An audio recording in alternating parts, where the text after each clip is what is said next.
Uy, wala nang laman ang wallet ni Kuya Umbaw. Sus, kawawa. Puro na lang ID na iwan, oh. Wala na. At kahit linggo, si Kuya Boy pumapasok dahil baguhan nga lang tayo sa ating company. So sayang naman, kaysa naman hindi ako papasok, magtambay lang ako sa bahay. Mayaya pa tayo ng inom sa bahay. Good morning na naman sa atin mga Kuya Umbaw. Panibagong araw, panibagong vlog na naman si Kuya Umbaw. Araw ngayon is linggo. So ang linggo ay may pasok si Kuya Umbaw. So ayan ang gawain ni Kuya Umbaw. Wala na tayong absent dahil masipag si Kuya Umbaw pumasok sa trabaho. Ingat po kayo lagi Kuya Umbaw sa sarili mo. Sarili ko pinayuhan ko na, no? So ayan, araw natin is linggo ngayon. June 23 po naman tayo mga Kuya Umbaw. So, update lang tayo sa ating pasok. Ayan ang gawain ni Kuya Umbaw. Wala naman tayong ibang ginagawa kundi mag-update sa ating mga biyahe kung anong ginagawa natin. So yun na, wala nang intro mga Kuya Umbaw. Let's go. Samahan nyo si Kuya Umbaw sa ating biyahe. Hintay tayo ng ating riders. So dito tayo maghintay sa Petron. Antay natin yung riders ko kasi may drop siya. May pinick up tapos dito na i-drop. Waiting lang. Kasi mabuti mabait si Kuya Umbaw. Dapat bawal tong ganito maghantay sa hindi seller. Dapat nandun doon sa seller, dapat na naghintay yung driver. So mabait si Kuya Umbaw, nagpagkasama naman ni Kuya Umbaw, dapat sila rin magpagsama. So dapat talaga doon sa seller maghintay, hindi yung maghintay dito sa labas. So yun lang, update lang tayo sa riders natin. At doon naman ako tatambay mamaya sa unahan, sa seller talaga. So saglit naman na daw sabi ng aking riders. So kakain na rin tayo doon sa seller na aking pagtatambayan. Alright, update tayo mamaya. Later. Uy, wala nang laman ang wallet ni Kuya Umbaw. Sus, kawawa. Puro na lang ID na iwan, oh. Wala na. Yan na lang mga naiwan. Tsaka ito. Ito, wala na. Pin na lang naiwan ng, yung pin natin sa Kuya Igil. Yun na lang naiwan. Tapos itong singsing natin, may sangla kaya to. Sangla ko muna yung singsing natin, oh, diamond. Sangla ko muna yung singsing natin sa Kuya Igil. Wala na tayong pera, wala tayong panggastos. Ang naiwan na lang ng pera ko 21 pesos. Ayan, oh, 21 pesos.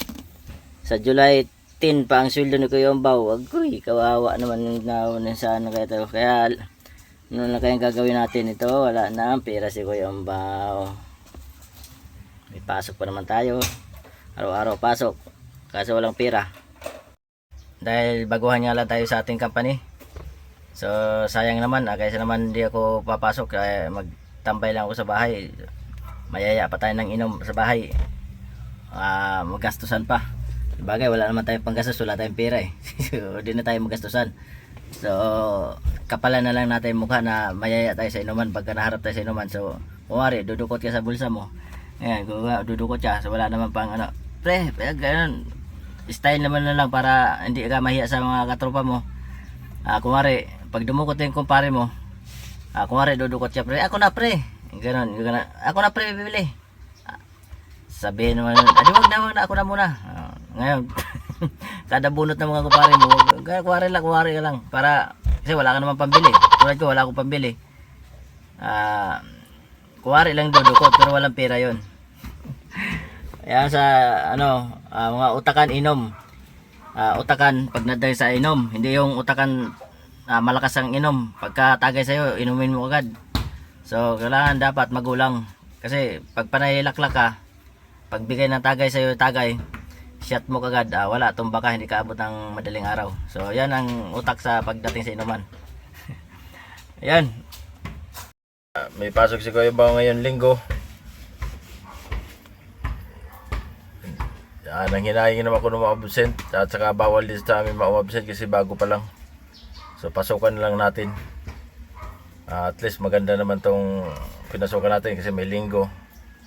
Baka sa 30 abutin pa ng 30 cut off. Abutin na bali 3 linggo. 3 linggo yung bali 3 linggo yung pasok natin sa isang kinsinas, plus may holiday pa, plus may OT.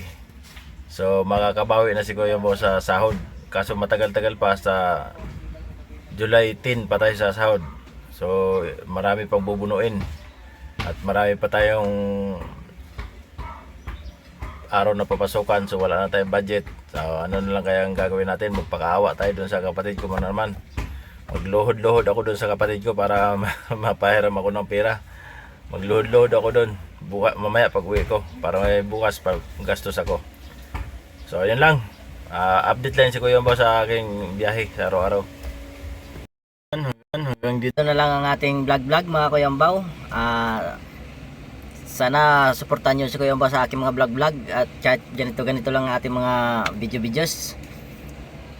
Sana huwag kayong magsawa na panoorin ang aking video na walang kwenta pero may halaga sa akin, kasi nakarating ako sa ganitong sitwasyon sa kahit papaano natuto tayo ko yung mag-vlog at hindi naya sa mundo na magpakita sa ating sarili na ipakita ang ating kunting gawain sa ating panghanap buhay sa araw-araw.